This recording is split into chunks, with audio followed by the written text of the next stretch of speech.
Der Gesamtbilanz von den deutschen Banken zu Lützeburg für das Jahr 2008 fällt ganz deutlich mehr schlecht aus wie die Jahre vorher. Laut PricewaterhouseCoopers belief sich die Bilanzsumme von den 42 deutschen Banken für das Jahr 2008 auf 51,6 Milliarden Euro. Das entspricht rund 16 Milliarden Euro mehr wie nach dem Jahr vorher.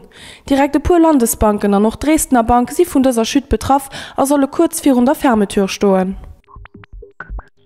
Lützeburg huet als Zwit vun der Wirtschaftskrise a mat segem Chômage vu 6% seg Spitzeposition Arbeitsmarché an der Großregion verloren. An der deutscher Grenzregion ass de Chômage elo fir eng echte Käier méi niedrig. An awer ass die Situation Arbeitsmarché zu Lützeburg net so schlimm wie beispielsweise zu Leck oder an der Belgischer Grenzregion.